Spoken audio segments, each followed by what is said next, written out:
When I was 5, my mom would watch me ride my bike across the road and up the lane to my great aunt's house. Now it's our children who get to enjoy this magical place.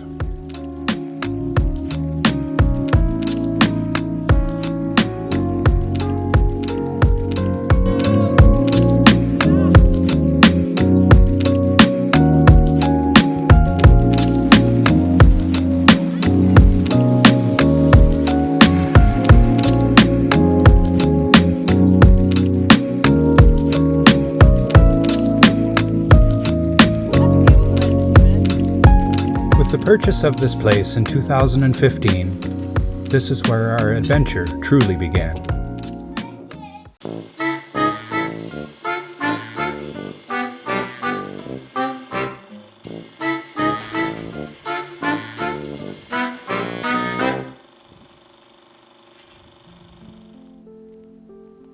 This mid-19th century farmhouse is a 1.5-story house often referred to as an Ontario house.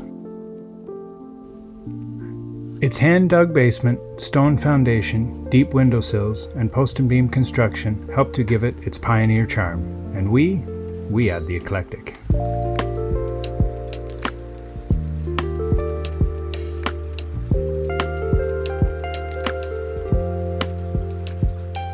Though the house itself would be considered ordinary to many, it's the story within these walls that gives it its character. Its rich family history has been traced back 7 generations, we think. And this is what we know so far.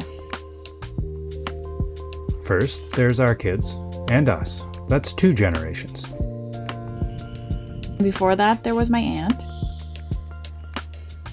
Her father. Who was my grandfather.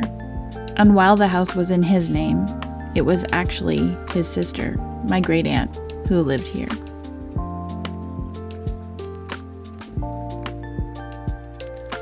Their parents. Her family. And this is where it gets a little cloudy. The stories I've been told and the genealogy I'm digging up don't quite match just yet.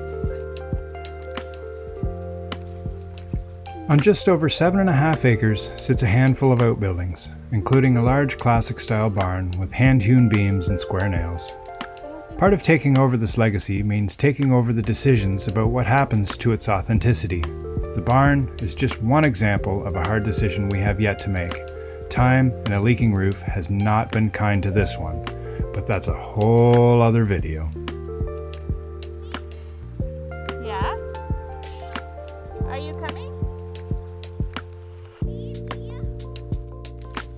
As a child, I heard so many stories about the gardens. These fields, which are now home to spruce, maple, and walnut.